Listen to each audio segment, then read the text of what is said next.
तुम्हाला विश्वास बसणार नाही एवढा भन्नाट ग्लो माझ्या चेहऱ्यावर कसा आला चला तुम्हाला सांगते। माझ्या चेहऱ्यावर भरपूर अशी टॅनिंग झालेली होती। मग काय त्यासाठी मी एक इलाज काढला। त्यासाठी मी 1 चम्मच बेसन घेतलं, त्यामध्ये थोडीशी हळद टाकली, त्यानंतर थोडंसं दही घेतलं, ते छान असं मिक्स वेल करून घेतलं आणि या ठिकाणी तुम्ही बघू शकता माझा चेहरा किती टॅन झालेला आहे। मस्त असं फेस वॉश करून घेतला।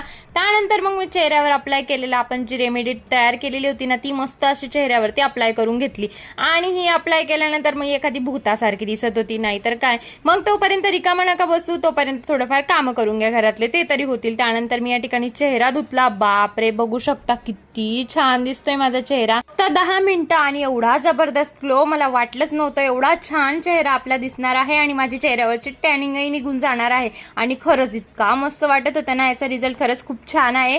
आणि कोणत्याही गोष्टीचा रिझल्ट हवा असला ना, ती गोष्ट आपल्याला हप्त्यातून 2-3 वेळा तरी अप्लाय करावी लागते, तेव्हा जाऊन आपल्याला त्याचा रिझल्ट हा दिसत असतो। त्यामुळे तुम्ही पण एकदा नक्की ट्राय करा। चला मग, व्हिडिओ आवडला असेल तर चॅनलला लाईक आणि सबस्क्राईब करायला विसरू नका। Bye bye.